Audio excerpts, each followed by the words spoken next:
Testing, testing. 1, 2, 3, 4. Is this on? Hello? Hello? Can you hear me? We're rolling. Hi, I'm Michael Moore. In my hometown of Flint, Michigan, General Motors closed the factories and put 30,000 people out of work. To raise their spirits, I made this movie. Fire Roger Smith! And went off to find GM Chairman Roger Smith to get some answers.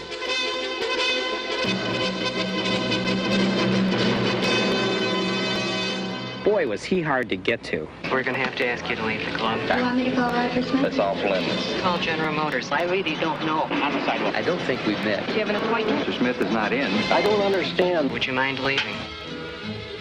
So while looking for Roger, I got to know some of the people in my hometown a bit better. Like Deputy Fred.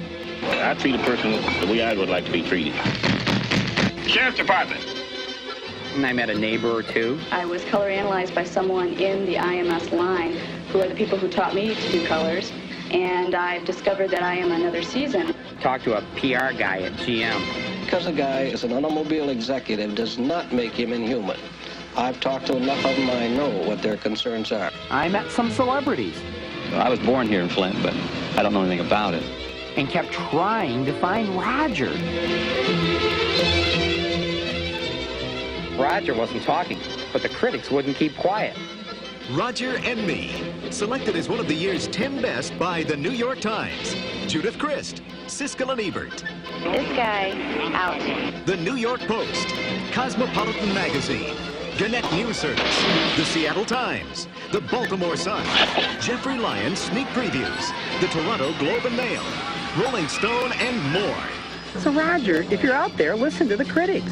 See this movie. Thousands have. You'll enjoy it. After all, I made you a star. Our opening clip was the 1989 trailer for the Michael Moore documentary, Roger and Me, a favorite film of Erica Smiley, executive director of Jobs with Justice, and one of the most powerful voices in today's labor movement. Smiley is reshaping how we think about power, not just in the workplace, but in democracy itself. She co-authored The Future We Need, Organizing for a Better Democracy in the 21st Century, making the case that collective bargaining isn't just about wages. It's about people taking control over the decisions that shape their lives. From Amazon warehouses to community coalitions, her work connects the dots between economic justice and political freedom. In a time of rising authoritarianism, Erica Smiley is showing us how organized people, not money, can win. That's also the lesson of New York City's mayor's race. Want more of this? Join us at the Gaslit Nation Salon every Monday at 4 p.m. Eastern. It's our live Zoom room for listeners to vent, laugh, brainstorm, and build community while keeping track of this chapter in history and staying grounded together. Sign up at patreon.com/gaslit. That's patreon.com/gaslit. Discounted annual memberships are available, and massive thanks to everyone who keeps the show going. Don't forget, you can give the gift of membership to help others find their fight in this moment of gaslighting. And if you're headed to the beach this summer or just need a break from doom scrolling, don't miss our Gaslit Nation graphic novel, Dictatorship. It's easier than you think. Let Judge Lackey, our morally bankrupt narrator, walk you through the perils of trying to rule the world while dodging public accountability. Spoiler, activists and journalists are his worst nightmare. Check it out at your local library or bookshop.org. And now here's Judge Lackey from the Gaslit Nation graphic novel, Dictatorship. It's easier than you think. Always champion the underdog. Dictators arise in times of economic and political instability, such as the aftermath of wars and recessions, and have a vulture-like instinct for capitalizing on people's pain. Learn more in the new book starring me, Judge Judge Lackey. Dictatorship. It's easier than you think. Almost too easy. And now, here's a Gaslit Nation self-care Q&A with Erica Smiley. We just say whatever comes to mind, and feel free to say pass. But it's all about, like, what, as John Lennon said, whatever gets you through the night. What's a book you think everyone should read and why? Oh, wow. I'm trying to think of the last one that I read, and Lone Women by Victor LaValle.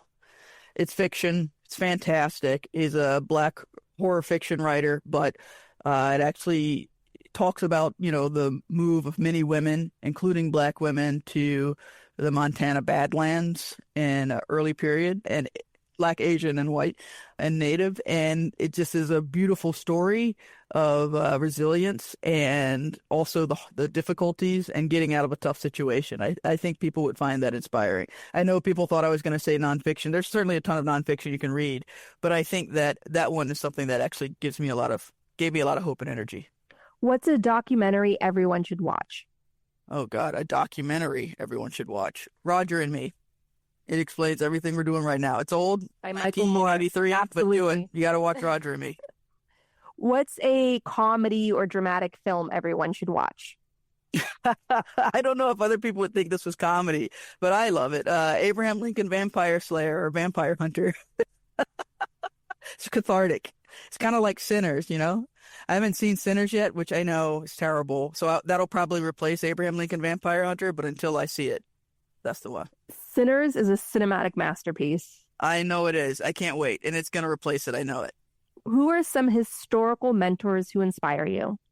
W.B. Du Bois, who's always had very, very much had clarity around Reconstruction, Black Reconstruction, and the ability to build a multiracial democracy and the economic component of that. And then living today, I'm actually very much a fan of Nancy MacLean, who wrote Democracy in Chains, who outlined kind of the history of John Buchanan and kind of how the radical libertarian right has gotten to power in the way that they are today to run the company like a business. So it's very clarifying. And then maybe one more is just Bill Fletcher Jr., who's written both nonfiction and fiction, and is one of the first people who told me that when democracy doesn't seem to be working for people, they will stop fighting for it. And that's actually part of the fight, that we have to build a democracy that people would believe in and see we're fighting for. What's the best concert you've ever been to? Oh, Beyonce. Which one? I mean, I said, I guess,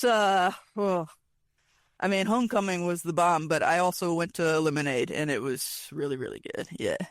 What are some songs on your playlist for battling the dark forces? God, I've been just playing stuff to keep myself calm these days, but I guess I'm going to have to say Kendrick Lamar, a combination of Be Humble. I definitely like They Not Like Us, but then also just some classic labor songs like I'm going to Sit at the Welcome Table and Guide My Feet to Run This Race, just Oh Freedom, basic stuff like that.